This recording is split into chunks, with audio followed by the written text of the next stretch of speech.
Good morning. Our lesson today is the last lesson about Jacob from Genesis chapter 33. Have you ever seen an adult in a panic because they can't find something? Maybe your mom lost her keys to the car, or dad couldn't remember where he put his wallet. If they needed to leave when they realized the keys were missing, they were maybe freaking out a little, huh?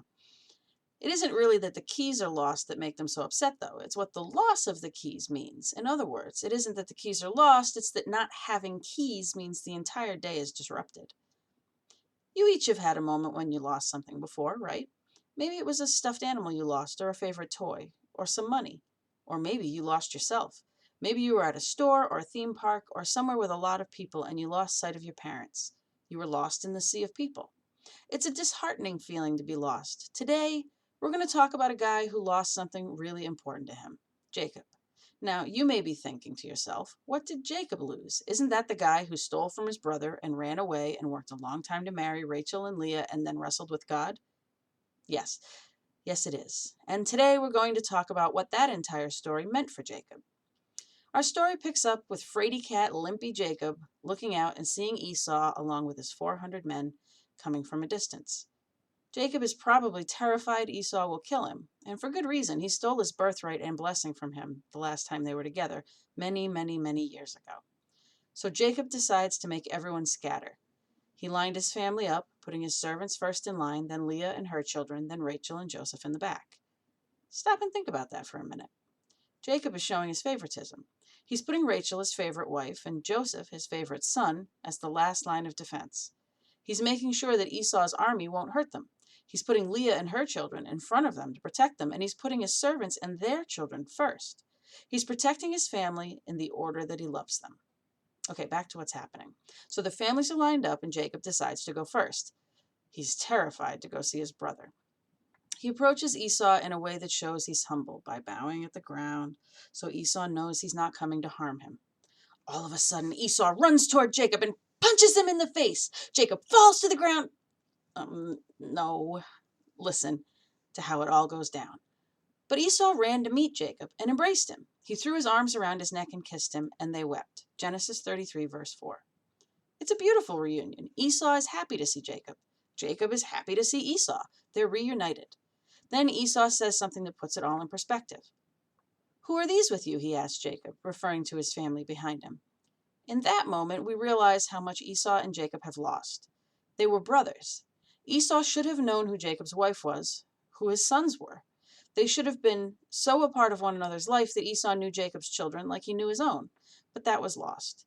Jacob and Esau lost a lot of time together. They lost the privilege of knowing each other's families. They lost a lot of things because Jacob decided to lie, cheat, and steal instead. After they get done with all the hugging and crying stuff, Esau says, "What's the meaning of all these flocks and herds I met?" Genesis 33, verse 8.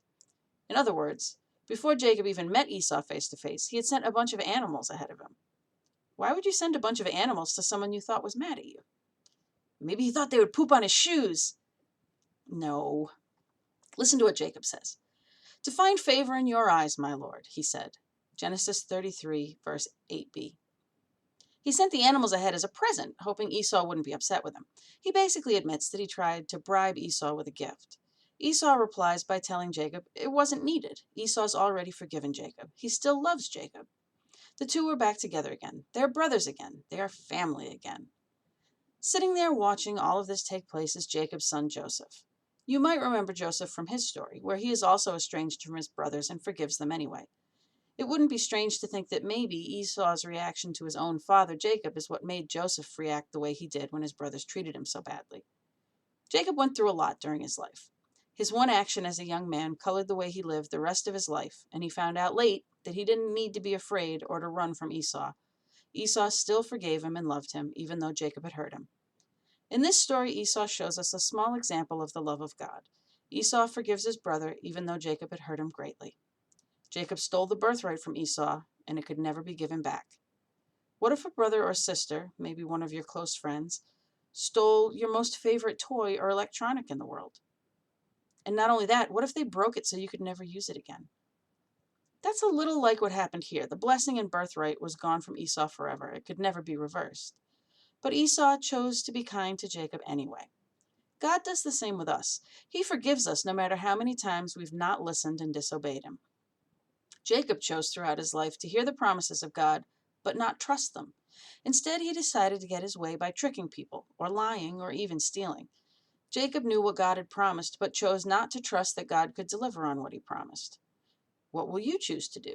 When you read the promises of God in the Bible, will you try to work things out so you get what you want, like Jacob? Or will you decide to trust that the God who created the world and created you is able to keep every single one of his promises?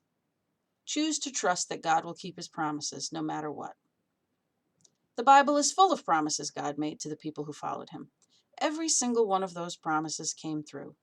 There is no promise God has made that hasn't been fulfilled. There's no promise God has made to us that won't come true. But since God has unlimited time, it doesn't mean we always get what God has promised when we want it. We have to wait on God's timing for all of his promises to come true, but never doubt they will come true. And again, our memory verse for Jacob is from 2 Peter chapter 3, verse 9. The Lord is not slow to keep his promise. He is not slow in the way some people understand it. Instead, he is patient with you. Keep on keeping on, everybody, and I'll see you next week.